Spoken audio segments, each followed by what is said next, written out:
So recently I put out a question on what franchises you guys would like me to cover, and one of them was the Terminator. So I'm going to start off a series talking about the Terminator T-600, or the T-600 model, or the 600 series. Now, of course, the T-600 is a mass-produced model by Skynet, and they started mass production of them in the year 2016.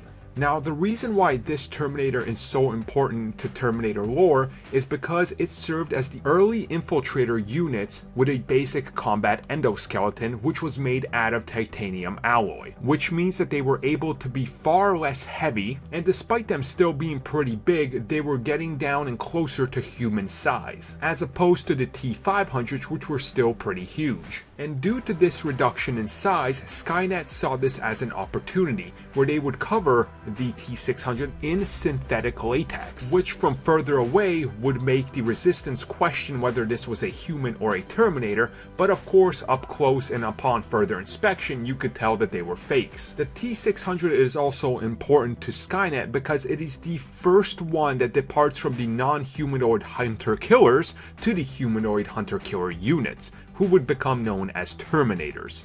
And these were actually used by Skynet based upon the tested models by Cyberdyne Systems Corporation. And while the T-600s were only 6 foot tall and pulling a more human appearance, they still weighed 800 pounds. And they still possessed the enormous strength to lift almost 5 times their own weight. And due to the construction and the new alloys that they were using on it, they could fully punch through concrete and metal without damaging itself. On field tests, the T-600s were very capable of high speeds. They could run almost 60 kilometers per hour, or for Americans, that is 37 miles per hour. And if they really chose to, they could do a quick short burst or 75 kilometers per hour, aka 46 miles per hour. Unfortunately, this was not feasible and was only used in the most dire situations, as going over 60 kilometers per hour would put a huge strain on the servos, which could cause massive malfunction down the road. Now, when it came to redesigning the T-500s, it is quite clear what they obviously did.